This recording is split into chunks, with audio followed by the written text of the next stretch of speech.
नमस्कार।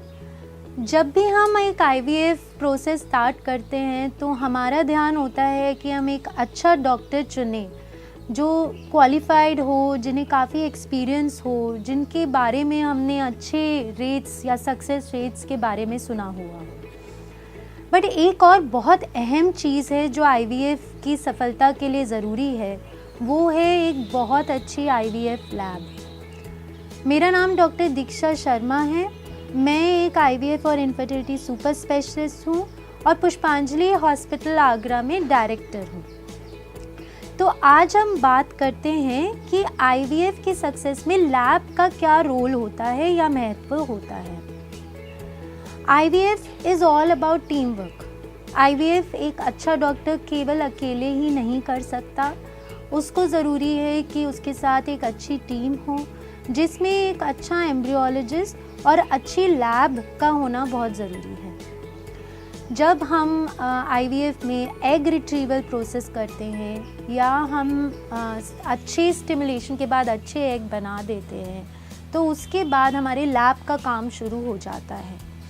जब हम एग रिट्रीवल प्रोसेस में हम फॉलिकुलर फ्लूइड, जो अंडे का पानी है, वो निकाल कर फिर हम अपने जो एम्ब्रियोलॉजिस्ट हैं उनको हैंड ओवर करते हैं। नेक्स्ट स्टेप में वो एम्ब्रियोलॉजिस्ट उस फॉलिकुलर फ्लूइड में एग्स को छांटते हैं। अगले स्टेप में उन एग को मशीन्स में या इंक्यूबेटर में रखा जाता है। इंक्यूबेटर्स ऐसी मशीन्स होती हैं जो हमारे शरीर के सामान का तापमान और नमी है, ह्यूमिडिटी है, वो मेंटेन करती है। नेक्स्ट स्टेप होता है हाईलेज हम इस्तेमाल करते हैं और एग्स को डिन्यूट करते हैं, मतलब जो अंडा है उसके आसपास के सेल्स को निकालते हैं ताकि हम एग्स की मैच्योरिटी और क्वालिटी को जांच पाएँ। अगला स्टेप प्रोसीजर में होता है इक्सी का। ICSI is also known as intracytoplasmic sperm injection. ICSI के दौरान हर एक अंडे में जो स्पर्म है उसको इंजेक्ट किया जाता है। उसके बाद इक्सी के बाद जो एग है उसे कल्चर किया जाता है। कल्चर स्पेशल छोटे छोटे डिशेस में किया जाता है। डिशेस में कुछ मीडिया डाला जाता है। मीडिया एक ऐसा पोर्शन होता है या ऐसा लिक्विड होता है जिसमें जो एग है उसको आगे के प्रोसेस के लिए, कि वो आगे स्पर्म से निषेचित या फर्टिलाइज हो और आगे जो भ्रूण बने, उसके लिए सब जो उनको तत्व चाहिए होते हैं वो प्रेजेंट होते हैं। कल्चर जो है वो इंक्यूबेटर्स में किया जाता है। इंक्यूबेटर्स भी कई तरीके के होते हैं। जब हम कल्चर करते हैं उसके बाद हम अगले दिन ही जांच पाते हैं कि कितने जो एग्स हैं वो फर्टिलाइज हुए हैं, फिर वो आगे कितने कल्चर होके एम्ब्रियोज बन रहे हैं। जो अगला इम्पॉर्टेंट स्टेप है जहाँ एम्ब्रियोलॉजिस्ट का रोल होता है वो होता है कि वो हमारे एम्ब्रियोज को जांचें कि एम्ब्रियोज कौन से ज़्यादा स्वस्थ दिख रहे हैं, उनका आकार कैसा है, उनकी ग्रेडिंग कैसी है, क्या वो उस स्टेज पे पहुंच गए हैं सही टाइम पर, तो जो स्पीड है उनकी बढ़ने की वो भी सही है कि नहीं। और फिर अच्छे एम्ब्रियो का चयन करके जो एम्ब्रियोलॉजिस्ट हैं, एम्ब्रियो ट्रांसफ़र में भी उनका बहुत अहम रोल होता है। जो एम्ब्रियोलॉजिस्ट है वही हमें एम्ब्रियोज लोड करके देते हैं और फिर उन एम्ब्रियोज को हम आपके गर्भ में रखते हैं इन होप कि हम एक सक्सेसफुल प्रेगनेंसी कर सकेंगे। सो ये मैंने ओवरव्यू आपको इससे दिया ताकि आप जान सकें कि हर स्टेप पे हमारे एम्ब्रियोलॉजिस्ट जो है बहुत इम्पॉर्टेंट होते हैं और उतना ही इम्पॉर्टेंट होती है कि हमारी लैब सही से काम करे। जब हम एक अच्छी आईवीएफ लैब को जांचें उसके लिए हम कुछ चीज़ें हम पूछ सकते हैं जब हम एक क्लिनिक का चूज़ करते हैं। उनमें से एक है कि क्या आपके पास एक फुल टाइम एम्ब्रियोलॉजिस्ट है, क्योंकि बहुत सारी क्वालिटी चेक्स होते हैं कि हमारे मशीन सही से चल रही है कि नहीं, कि क्या हमारा टेम्परेचर लैब का सही मेंटेन है कि नहीं। इसलिए एक अच्छे क्लिनिक को चूज़ करने के समय ये ज़रूर देखें कि उनकी लैब कितनी अच्छी है और ऐसे कौन सी चीज़ें आप ध्यान में रख सकते हैं।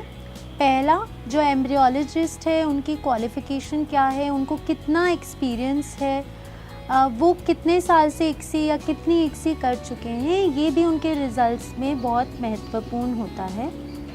दूसरा कि क्या लैब में एक फुल टाइम एम्ब्रियोलॉजिस्ट है, क्योंकि एक फुल टाइम एम्ब्रियोलॉजिस्ट जो लैब में मेंटेनेंस का काम है कि जो मशीन्स हैं वो सही से चल रही हैं कि नहीं, लैब के टेम्परेचर और ह्यूमिडिटी सही से नियंत्रित है कि नहीं, जो इंक्यूबेटर्स हैं उनकी टाइम पे मेंटेनेंस हो रही है कि नहीं, फ़िल्टर्स टाइम पे चेंज हो रहे हैं कि नहीं, ये सब ध्यान रखते हैं। अनदर थिंग इज़ कि एक टाइम पे जब IVF का काम होता है तो लैब में कितने एम्ब्रियोलॉजिस्ट रहते हैं, क्योंकि अगर 2 एम्ब्रियोलॉजिस्ट रहते हैं तो वो हर प्रोसेस को दूसरा एम्ब्रियोलॉजिस्ट विटनेस कर सकता है ताकि कोई भी लैब में एरर्स ना हो।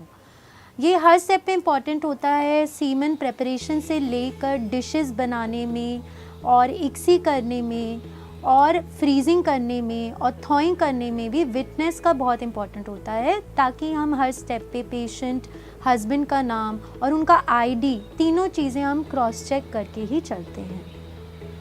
अनदर थिंग इज़ कि लैब की एयर क्वालिटी कितनी अच्छी है, लैब में क्या एक एयर हैंडलिंग यूनिट लगा हुआ है जो एयर को प्यूरिफाई करता है। अच्छा एयर हैंडलिंग यूनिट होने से लैब में जो VOC काउंट है और जो पार्टिकल काउंट है वो लो रहता है। एक लो VOC और पार्टिकल काउंट से एम्ब्रियोज अच्छे बनते हैं, पेशेंट की सक्सेस रेट्स, प्रेगनेंसी रेट्स और अबॉर्शन रेट्स भी कम होते हैं और प्रेगनेंसी रेट्स अच्छे होते हैं।